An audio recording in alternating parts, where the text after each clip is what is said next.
Cyo nari nibagiye kuvuga ntavuze.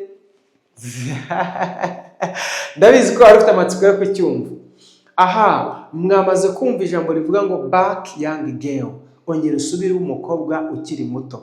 Uyu ukeneye kongera kuba umukobwa ukiri muto n'uwuhe? Ni wa wundi watakaje ubusugi bwe kandi atarashaka.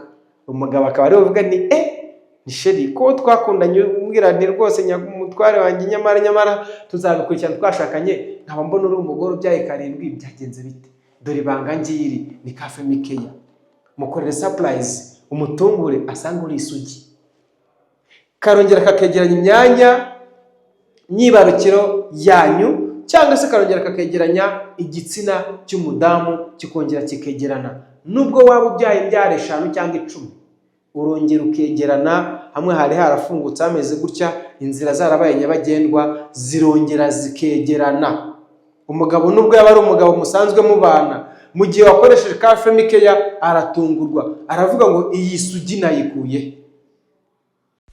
Hello my dear friend, waba ufite ikibazo cy'uruhu? Waba ufite ikibazo cyo gushishwa kw'ibirenge? Waba ufite ikibazo cy'uko ugiye gusaza imburagihe? Waba wisiga amavuta ntagufate? Waba ufite ibibazo bigiye bitandukanye by'uruhu? Waba ufite ikibazo cy'impumuro mbi? Duhamagare kuri izo nimero reba. Igisubizo ni Anatic Soap from BF Suma. Muraho neza, reka mbasuhuze mbifuriza ishyane hirwe. Ngarutse ari Jimmy 250 umungwanyi mukunda cyane.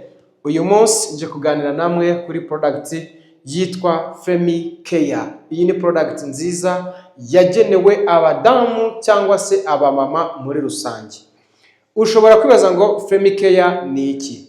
Femikeya ni product ya BF Suma, ngira ngo nkuko muri kubireba hano kuri logo yayo. Ni product nziza ifasha ku badamu bafite ibibazo by'ama infection, hernie infection zisanzwe.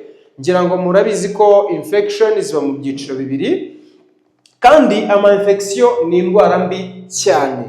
Iyi Femikeya ni antibacterial, ni cleanser, ni extra care, ni refreshing. Ira refreshinga, isukura imyanya myibarukiro ku badamu. Hano haravuga ngo if you use Femikeya back young girl, ongera usubire ube umwana w'umukobwa ukiri muto kubera Femikeya. Iyi Femikeya rero ushobora kuba wakibaza ngo ese Jimmy kaje adusobanurira Femikeya iradufasha iki, iratumarira iki? Iyi Femikeya ikoreshwa mu gusukura imyanya myibarukiro y'ibanga ku badamu. Aha, ikintu cya mbere ikora, yongera ubushake ku badamu. Hari abadamu benshi mwatakaje ubushake kubera gukoresha imiti igiye itandukanye hari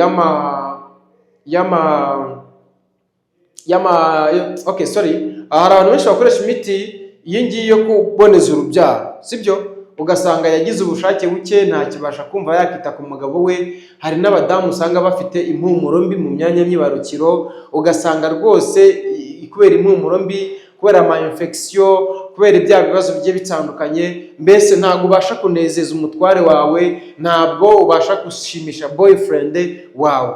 Ariko abafite aba boyfriend bo ibyo mwe mubyihoreye mu gihe utarashaka, si byiza ko winjira muri ibyo bintu. Ahubwo ikintu cya mbere kinzanye ni ukugira ngo mbwire wowe ufite ama infection wagerageje kwivuza hirya no hino, wabuze ikibazo kuri infection. Iyi Femikeya ni igisubizo kuri wowe. Ama infection tuyandura ryari? Ama infection tuyandura mu gihe twakoresheje ama toilette ari public, cyane ama toilette yo mu masoko agiye atandukanye dushobora kujya guhahiramo cyangwa dushobora gukoreramo. Dushobora kuyandura mu gihe twakoresheje ama toilette ari rusange, mu gihe twisanze turi muri za gare zigiye zitandukanye, aho dutegera ibinyabiziga bitujyana hirya no hino. Ni ama toilette abakoreshwa n'abantu benshi bagiye batandukanye. Ushobora kuba wahandurira infection kandi ushobora kuzandurira hehe? Infection ushobora kuzandurira mu matwarete yo mu nsengero, mu matwarete yo ku bigo by'amashuri, mu matwarete yo mu ngo.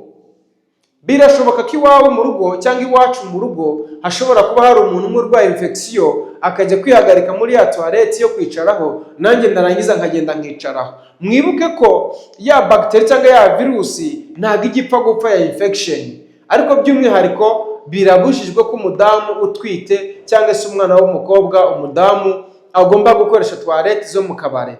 Abo bo mu kabare bo noneho ni ikibazo gikomeye cyane.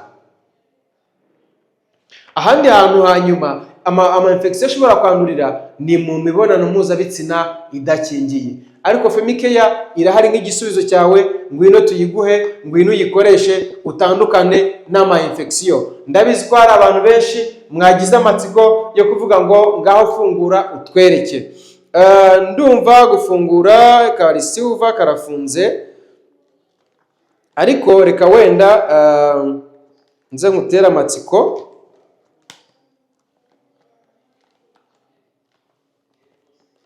Nako gafungura ko ndaba ari ikibazo ra.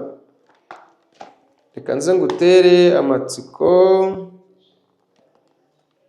Aha, ntacyo ndabona ko atari gufunguka. Reka mbireke nzakabereka ubutaha. Ariko muri video ntacyo ndaza gushyiramo uburyo ki Femicare ikoreshwa, uko igaragara n'uburyo ki wayikoresha. Iyi Femicare rero ni nziza, buri mudamu wese arayikeneye. Nyandikira kuri 079 89 75 799 cyangwa umpamagare kuri izo nimero, hanyuma mbe nakugezaho ka Femicare ubundi kagufashe wongere wibere umwana mutoya.